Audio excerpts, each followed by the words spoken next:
Salut les amis du comptoir, bienvenue pour ce premier Nutri-cours. Bon, avant de commencer, je voudrais préciser une chose. Comme je vous l'ai dit dans la précédente vidéo, en fait, on va reprendre les bases de nutrition.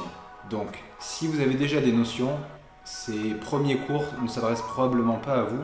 Vous connaissez sûrement déjà, ce que je vais vous expliquer. Sur ce, si vous êtes prêts, on peut démarrer.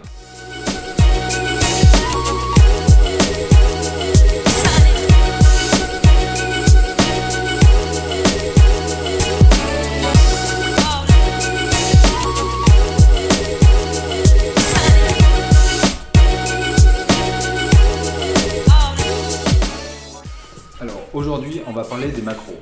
Macro, c'est le diminutif du terme macronutriments. Ça vous dit peut-être rien comme ça, mais vous allez vite comprendre ce que c'est. Si je vous dis le mot calories, vous pensez sûrement aux informations qui sont écrites sur votre pot de Nutella, tout ce que vous achetez pour manger. Mais déjà, une calorie, c'est quoi? Si on regarde la définition de Wikipédia, on n'est pas bien avancé. La calorie est une unité d'énergie valant approximativement 4,18 joules, ce qui correspond à la quantité d'énergie nécessaire pour élever la température d'un gramme d'eau liquide de 1 degré Celsius.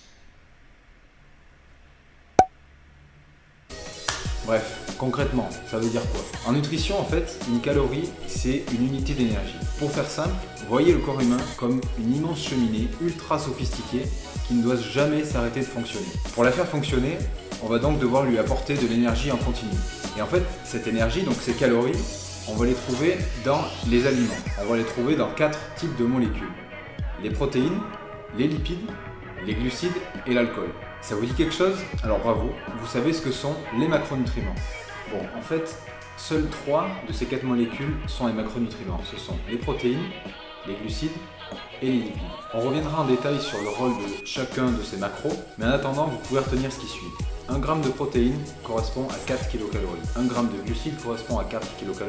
1 g d'alcool correspond à 7 kcal et 1 g de lipides correspond à 9 kcal. Au cours d'une journée, notre corps va avoir besoin d'un certain nombre de calories pour fonctionner. Donc on va lui en apporter par l'alimentation, par le biais de ses protéines, ses lipides et de ses glucides, donc de ses macros. Tout ce qu'il aura en trop, il va le stocker sous forme de gras pour avoir une réserve d'énergie. Donc là, je vous vois venir. Vous allez me dire, ah, donc les lipides, c'est les plus caloriques, donc c'est ce qui fait grossir. Non. Vous allez me dire, eh oui, mais si on mange du gras, ben forcément on va stocker du gras. Non plus. En fait, je peux même vous dire que boire de l'alcool va potentiellement vous faire stocker plus de gras que manger des lipides, de la graisse donc. Non mais c'est trop compliqué ton truc là. Moi ce que je veux c'est perdre le gras du ventre, je fais comment? Bon, rassurez-vous, c'est pas si compliqué que ça et pour le gras du ventre, on y reviendra très bientôt. Voilà les amis, j'espère que vous savez maintenant ce que sont les macros ou macronutriments. J'espère que ça vous a éclairé, ça pourra paraître simple pour certains, un peu trop théorique pour d'autres. Je vous assure que c'est important pour la suite. Dans les prochaines vidéos, on s'attardera sur un de ces 3 macros, donc lipides, glucides ou protéines. En attendant, je vous laisse là et je vous dis à très vite les amis.